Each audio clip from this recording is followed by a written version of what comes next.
అందరికీ నమస్కారం. ఇక్కడ కొండారెడ్డి బుర్జు ముందు నిలబడి ఒకసారి ఆయన తలుచుకుని మరి ఈ యొక్క స్వాతంత్ర పోరాటంలో మన స్వతంత్ర సముపార్జన కోసం ఆయన ఆహుతి అయ్యారు. అటువంటి ఆయన్ని తలుచుకుని ఆయన స్ఫూర్తిగా తీసుకుని ఆయన మన ప్రతి ఒక్కరిలో ఆవహించాలని రేపు జరగనున్న ఎన్నికల్లో కూడా ఇంకా ఉన్నారు చాలా మంది. చరిత్ర బోల్డంత చరిత్ర ఉంది. మన చరిత్ర తలుచుకోవడం కూడా చాలా అవసరం మనకి. ఎందుకంటే ఇప్పుడు ఉన్నారు ఇక్కడ ఎంతో మంది. ఇప్పుడు ఈ యొక్క ప్రజాస్వామ్య పరిరక్షణ కోసం పథకంకులైన కర్నూలు పట్టణ ప్రజలందరికీ, అలాగే తెలుగుదేశానికి వెళ్ళినప్పుడు విజయాన్ని చేకూరుస్తూ మరి నీరాజన పరిపిస్తున్న నా తెలుగింటి ఆడపడుచులందరికీ, యువతరానికి ప్రతినిధులు, నూతనానికి నాయకులు, భావితరానికి భారతదేశపు మహాశక్తి అయిన తెలుగు నా సోదరులకు, తమ్ముళ్లకు, ముఖ్యంగా ఎందుకంటే నా అభిమానులకు, ముఖ్యంగా ఏంటంటే ఈ ఎన్నికల్లో చాలా మంది కూడా ఈసారి ఓటు హక్కు మొదటిసారి వినియోగించుకునే అవకాశం వచ్చింది. ఏ జాగ్రత్త, పిల్లలు ఆడవాళ్ళు ఉన్నారు ముందు, గాలి ఆడదు, అది తప్పుకోకండి. వెనకేనండి, కొంచెం వెనకేనండి.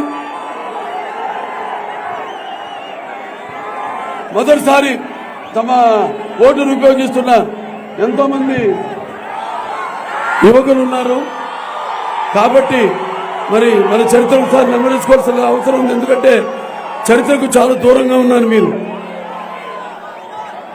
ఎందుకంటే ఆనాడు మన సత్య కోసం సతిని అమ్మకున్నాడు హరిశ్చంద్రుడు, అలాగే తండ్రి మాటకై కారబలకి ఏడాడు శ్రీరామచంద్రుడు, అన్న సభకి అంకితమయ్యాడు లక్ష్మణుడు, ప్రతి దైవమని తరించిపోయింది సీతమ్మ, నాడి చాపుగుడుతో సమతను నేర్పాను, నాటి పల్లనాటి బ్రహ్మన్న, మేడి కొండల మెరిచే సంఘం గుట్టు విప్పెను వేమన్న, వితంతువుల విధి విలాతులు మార్చి మరి బతుకులు పండించే కందుకూరి తెలుగు భారతిని, తెలుగు మన ప్రజల భాషలో తీర్చిదిద్దారు గురజాడ. అలాగే స్వతంత్ర భారత రథసారథి సమరాన్ని దూకే నేతాజీ, సత్యాగ్రహమే సాధనముగా స్వరాజ్యమే తెచ్చే నేతాజీ, గుడ్డుకెదురుగా గుండె నిలిపెను బ్రిటిష్ వారి గుండె నిలిపెను టంగుటూరి ప్రకాశం పంతులు గారు. అలాగే తెలుగు వారికి ఒక ప్రత్యేక రాష్ట్రం కోరి ఆయను అమరజీవి. ఇవన్నీ కూడా మనం నెమరేసుకోవాలి. మనం కొండారెడ్డి గారిని, వీళ్ళందరూ కూడా మనం స్ఫూర్తిగా తీసుకుని ముందుకు ఈ ఎన్నికల రణరంగం, ఈ యొక్క జరగబోయే ఎన్నికల రణరంగంలో మనంతా కూడా మన ఉనికిని కాపాడుకోవాల్సిన అవసరం చాలా ఉంది. ముఖ్యంగా ఇక్కడ చాలా, అలాగే నా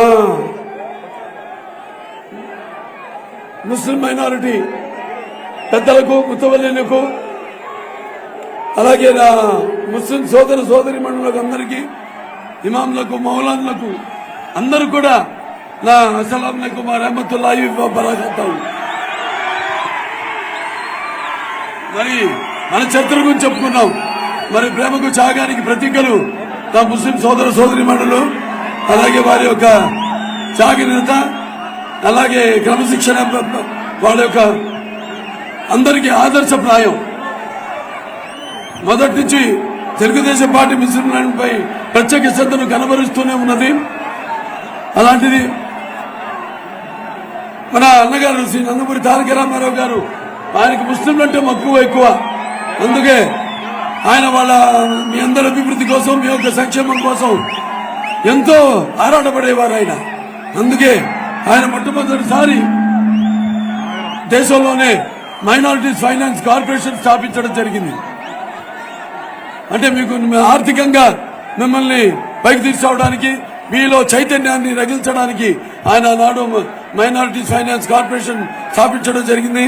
కేవలం ముస్లింలు ఓట్లకే కాదు పరిమితం అని ఆనాడు ఆయన ఉర్దూ భాషను మరి మన అవిభక్త ఆంధ్ర రాష్ట్రంలో రెండో అధికారిక భాషగా ఆయన దాన్ని తీసుకొచ్చి అమలు చేయడం జరిగింది.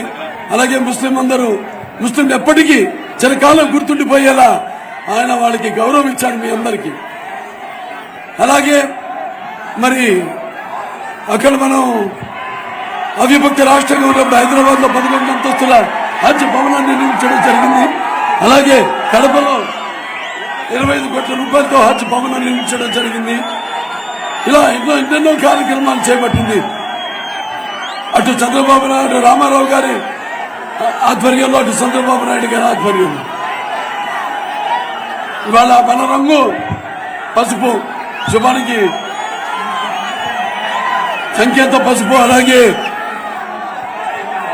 ఏదైనా ఆనందమైన పండుగలకు ఆనంద గీతం మన పసుపు.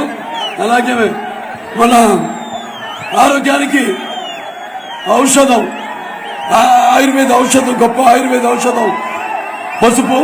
అలాగే అభివృద్ధికి నిర్వచనం మన పసుపు. అలాగే సంక్షేమానికి నిదర్శనం మన పసుపు. అలాగే ఆత్మగౌరవానికి నిలబెత్తు రూపము మన పసుపు. అలాగే ఆత్మాభిమానానికి నిలబెత్తు నిదర్శనం మన పసుపు. అలాగే ఆత్మవిశ్వాసానికి నిజమైన సంతకం మన పసుపు. ఇవన్నీ గుర్తుపెట్టుకోవాలి మీరు.